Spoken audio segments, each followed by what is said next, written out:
Good morning, everyone. This is Ask a Property Manager, episode number 7. Today is February 12th, 2020. Coming to you live from the Own Buffalo studios here in Buffalo, New York. I'm Andrew Schultz, principal broker of Own Buffalo Real Estate. We got an interesting show for you here today. We've got 3 good topics. We're going to talk about first-party property management or self-management versus third-party property management or hiring a property manager. We're going to talk about purchasing a home that is part of an estate, and we're going to talk about how to get some tough smells out of a rental property. So before we jump into that, I do want to get the housekeeping stuff out of the way. You're following us on Facebook if you're watching this live. If you're not watching this live, maybe you're catching it either as a replay on Facebook or on YouTube. These episodes are live every Wednesday, 10 a.m. Eastern, on our Facebook page, facebook.com/Buffalo Foreclosed Homes. Make sure you're grabbing those newest editions if you aren't already. You can also subscribe to us on YouTube. If you do us a favor, go over to ownbuffalo.com and click on the YouTube button. That'll take you to our YouTube page. Give us a quick subscribe. We are trying to hit that 100 subscriber mark so that we can get our custom URL over there, so every subscriber counts, and we really do appreciate it.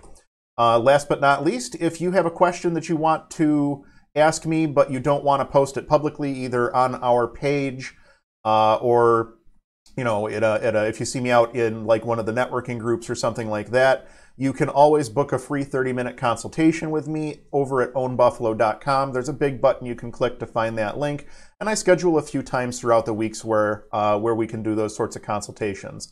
So if you are in need of a consultation, you want a little bit more private type of a situation, feel free to give us a shout. Hop on the website, grab an appointment, and we'll talk free 30-minute consultation. It's not something where I'm trying to plug our products or sell you on something. I'm just trying to help as many people as I can to improve their properties through effective property management. So the first topic we're going to jump into today is first-party property management versus third-party property management.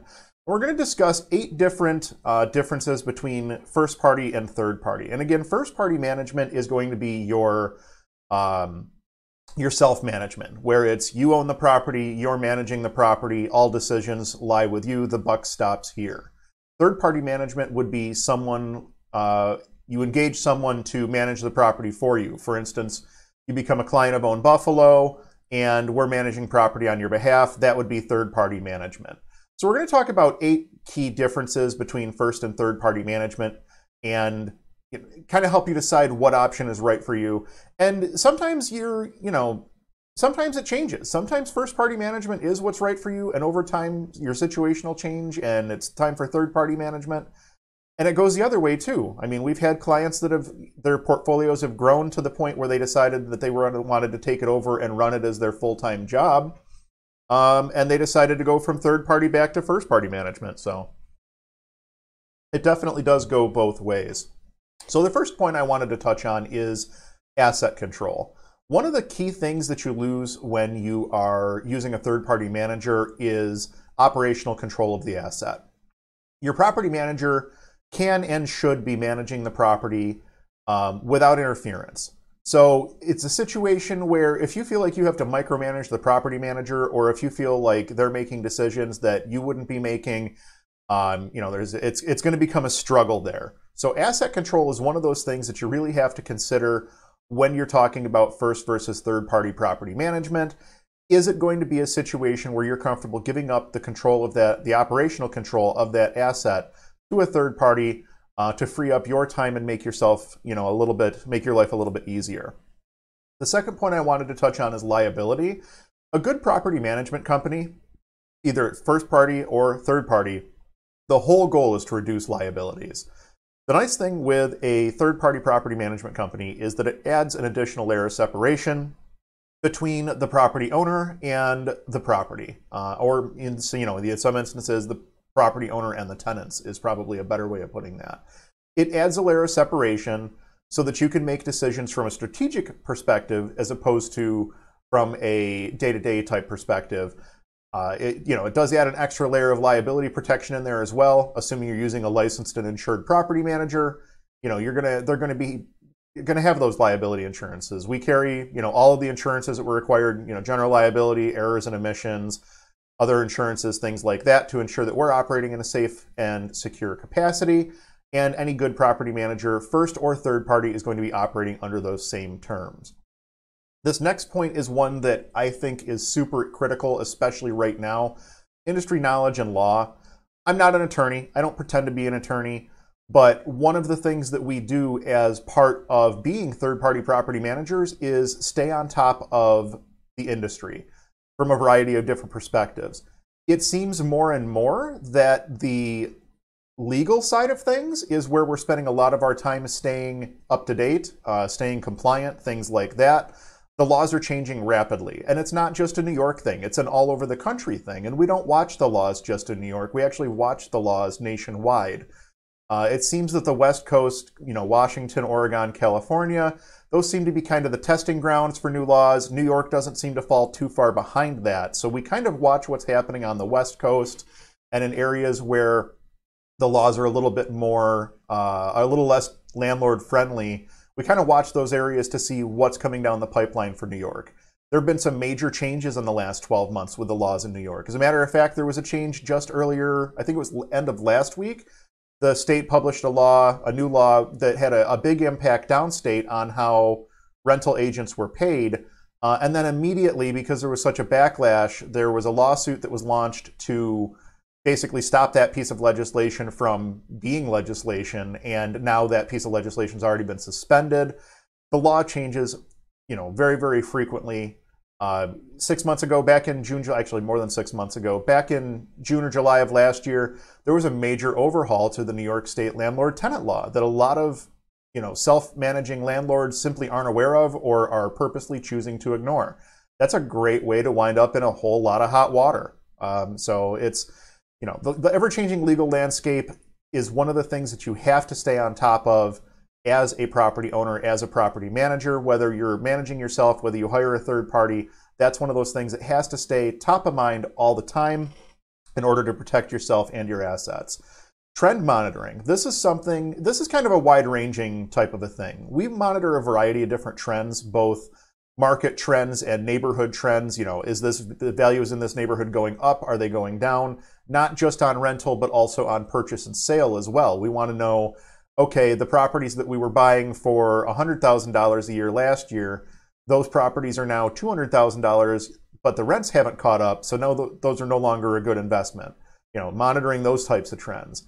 It goes a little bit deeper than that as well. It goes as far as monitoring changes in design and things like that. When I first entered the industry, something like 10 or 12 years ago, it was a little bit different scenario. We were seeing white walls and beige walls and things like that. Landlord beige was our paint color for a long time. As a matter of fact, it's still on our Sherwin-Williams account. I can go in and order a gallon of landlord beige paint and they can pull it right off our account, named that way. It's kind of funny. And now it's more gray tones and whites and things like that. Grays on the walls, whites on the trims. We're using a color from Sherwin-Williams now called agreeable gray. As a matter of fact, you can't really see it because they're green screen behind me, but all the other walls in our office are painted in that same agreeable gray tone, and we've been using that for a few years now. It's part of just staying on trend. And by staying on trend, what we're able to do is offer, the color styles, the amenities, the things that tenants are looking for, which ultimately helps to keep your apartments occupied and things along those lines. Point number 5, systems and procedures. This is one where a third-party property manager is going to win out almost every single time. Unless you're a first-party manager who's been in the business for a long time and have really seen a lot of stuff covering a large number of units, things like that. This is one where third-party management will win almost every single time. We have a policies and procedures guide that walks us through basically every single operation that we do here in the office, from receiving a rent check to generating a lease to screening a tenant, the move-in inspection, the move-out inspection, generating estimates, how we work with our vendors, how we handle invoicing, how we handle getting funds back out to property. There's a system for everything in this industry. You can literally, property management can be set up McDonald's franchise style if you're willing to take the time to build the systems and the policies and procedures and put them in place.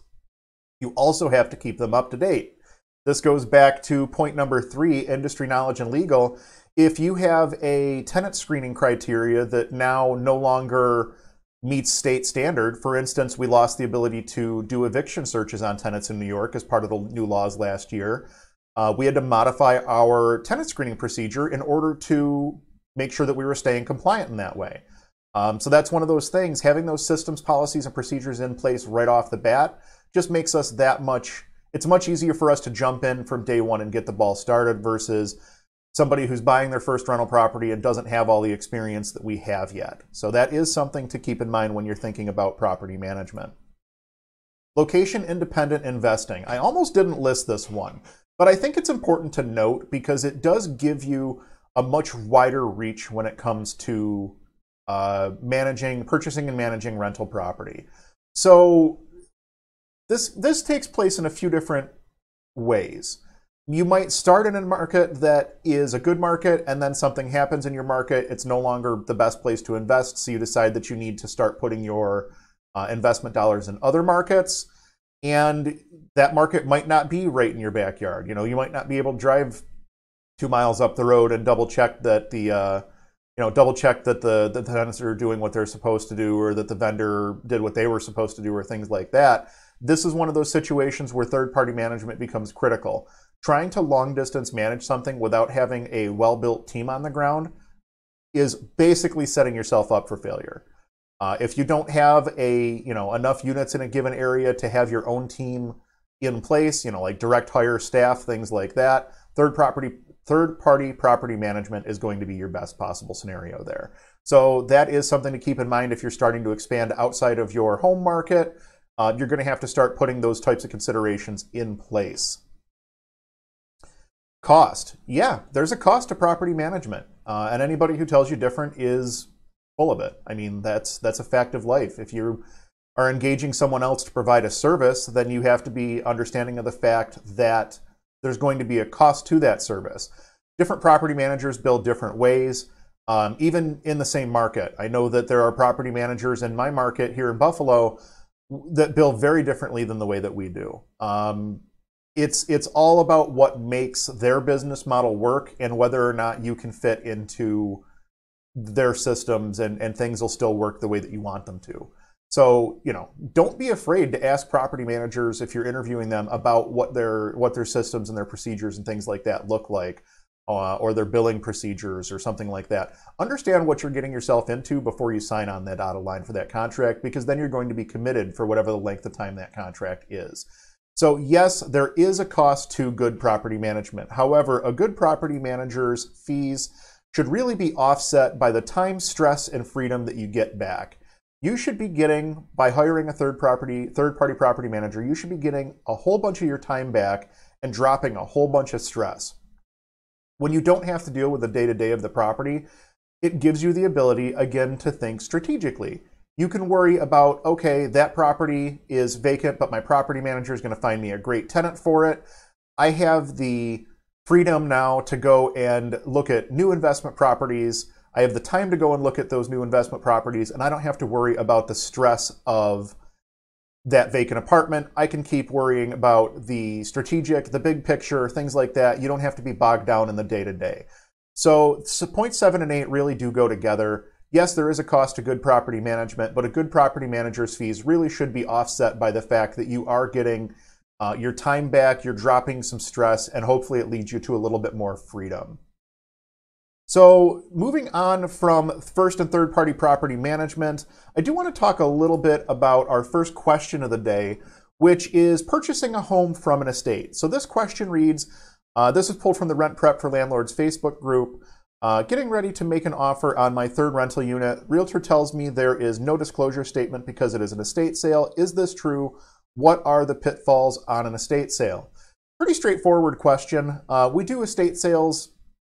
The purpose of an estate sale is essentially to handle the estate of someone who has passed away. So when someone passes away and they own a home, obviously the home needs to be handled in some fashion, whether a family member buys it from the estate, whether it's sold on the open market as part of the estate with the proceeds going back into the estate. there's a few different ways to handle homes in an estate. If it's on the open market and you're looking to make a purchase, generally speaking, at least here in the state of New York, you're not going to get a PCDS, a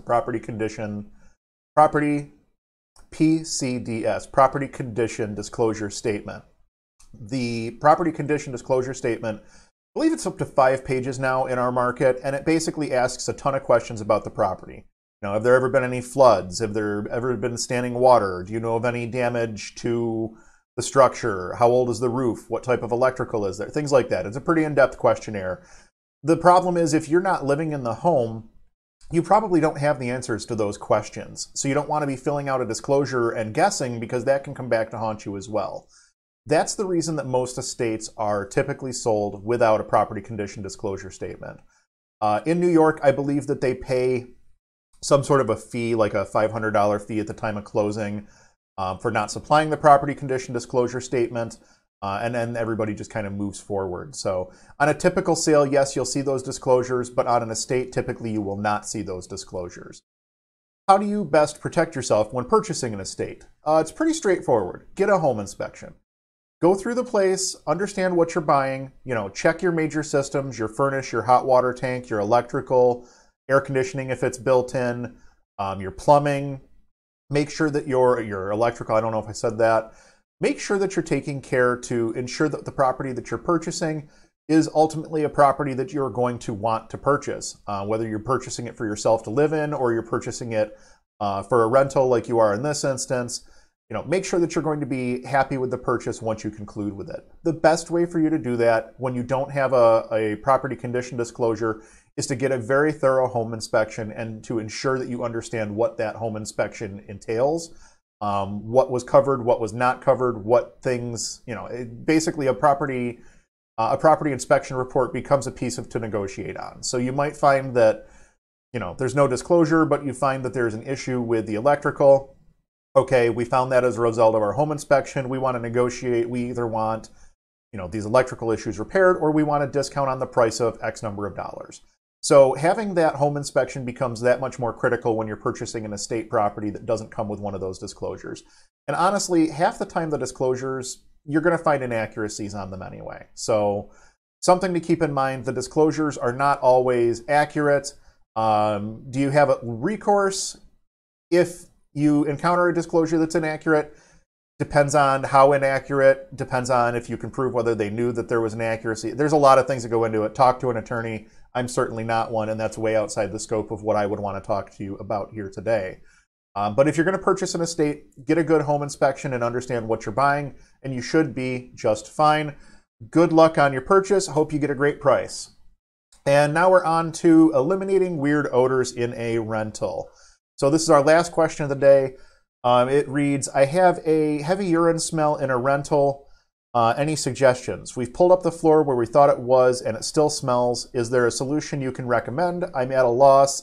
Also, the garage is so bad I can't stand to be in there.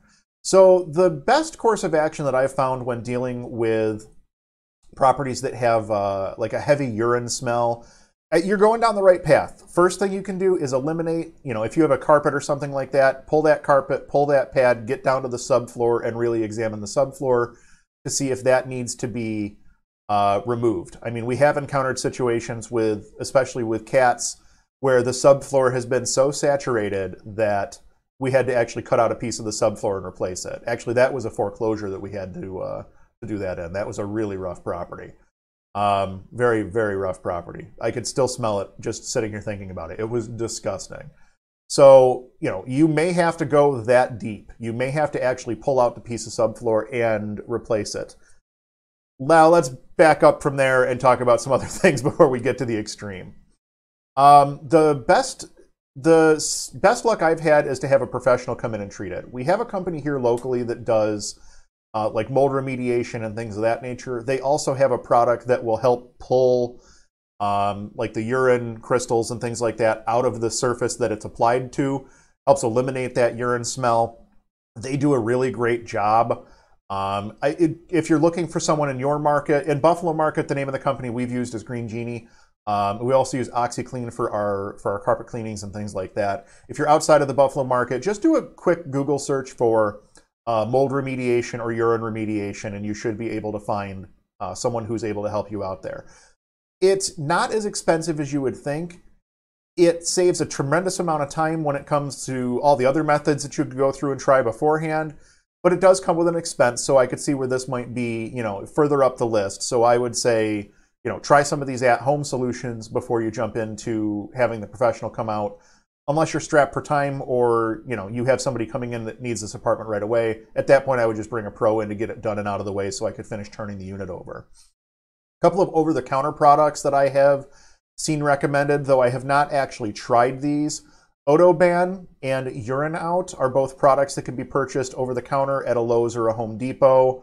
I believe Sherwin-Williams might also carry the Odoban products, or maybe it was the Urine Out products, one of the two.